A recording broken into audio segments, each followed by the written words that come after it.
want to bring in Claudia Sahm. She's a former Federal Reserve Board economist and current chief economist at New Century Advisors. Claudia, it's great to see you again, and thank you so much for making the time to join us here this morning. I'm curious just to get your first take of this morning's report and really ultimately what that signals for the Fed. Right. So it was another firm CPI print. And so we've had 4 months that have firmed up again. And, as I think as we get towards the end of the year, these data releases, it's good to step back in big picture on the year. Yes, you can think about inflation progress has stalled in recent months, but you can also really put a pin on the fact that we've made progress, especially over the past 2 years, but it has been uneven. And we are back in one of those uneven patches. It's not alarming, the kinds of numbers we're getting. They're still moderate, but it's frustrating, particularly when you think about something like shelter, which really the forecast was by this point that was going to be back to normal. And that is not. And it really has continued to keep these numbers quite elevated. So it's been a real lesson on how inflation works. And we haven't quite figured it out yet. What is the likelihood that we see any type of normalization in shelter, and at what kind of timeline would you expect that? So I think the big lesson in these normalizations of disruptions that happened in the pandemic, and the shelter disruption was early in the pandemic, we had big spikes in new tenant leases and people moving around, is just it takes a very long time because two things happened. We had huge disruptions. Right, so we had very big price increases in the tenant leases early on, and then that process of adjustment takes a long time. And then we have, and we have contracts and just the way prices are put together. Like the Fed is our inflation fighter in terms of the policy tools, and that's what we go at it. But demand is not all that's behind inflation, and it's just been really tricky. These more contract prices, long-term prices. It's just the time horizons have been longer. So we are still going to be working through this next year, right? This is going to take more time. I guess when we're trying to figure out when the inflation print number, when CPI will get below that 2% level, and instead of trying to time that, the timeline's obviously impossible to gauge right now. But what do you think are the critical factors? Obviously, further improvement in shelter, but in terms of how confident maybe the Fed will be that we are eventually going to see that continued progress? Right. And we also have to be careful what we wish for here, right? It is very frustrating that we haven't gotten inflation back to the Fed's target. Now, the Fed's target won't mean CPI's get all the way to 2, right? It's going to probably hang a little bit higher. It does historically.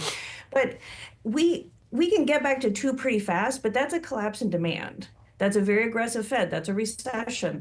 And we don't want that. So this slow grind, this disappointment of it's taken longer to get there, but we are now into more moderate numbers, right? For the pace of inflation, we have slowed inflation down quite a bit. It's, how fast we get to that target. It has both the policy decisions of the Fed, it has how some of these contract prices work themselves out. But then it also has what else happens in the world. We had a really good year in terms of demand and growth and consumer spending. Yeah, that did slow us down some, but 3% growth, maybe it was worth it.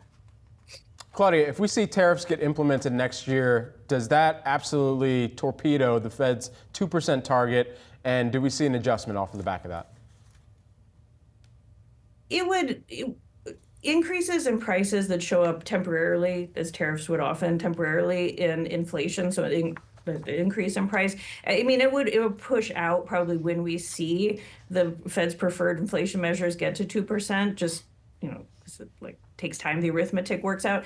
That doesn't necessarily mean that the Fed looks at those tariffs and reacts to them by, say, increasing interest rates or not cutting interest rates, right? Like the Fed, a tariff, if it is targeted, if it's narrow, if it looks like it's going to be a temporary effect on the price on inflation, well, then the Fed really should look through it, which means they shouldn't react to it because it's not their inflation battle to fight. Now we're going to get a lot more details on the policy, both what the administration decides to do and then how other countries react to it. So tariffs are a real wild card in terms of the inflation outlook. But it's not necessarily it's a complication, but it doesn't necessarily derail the progress on inflation at 2%. Prices will be higher. Is it too early to almost start to draw out some of those scenarios, just given the unknowns and given the fact that obviously, even if we do see tariffs go into effect next year, it's more of the 2026 problem? It's appropriate to draw out the scenarios. I don't think it's time to be reacting to them. Right? Even the Federal Reserve has said they're drawing out those scenarios. They're thinking about what the different characteristics are, when they would react, when they wouldn't react. But we shouldn't expect them to be, when they're giving us guidance next week on what they plan to do next year, it's probably not going to be coming out in that guidance because it's too soon. Just like I think it's too soon for consumers to be worried about tariffs are coming, and so they go out and make purchases now that maybe they wouldn't otherwise because they want to get ahead of the price increases. Like, we don't know enough to really be changing our behavior, and doing that too soon. We could be overreacting to stimulus, but we should be ready, right? And doing scenario planning is the way you're ready, so you see it coming. Claudia, thanks so much for the time this morning. Really appreciate getting some of your insights and perspective coming off the back of the November CPI print. Thanks. Great, thank you.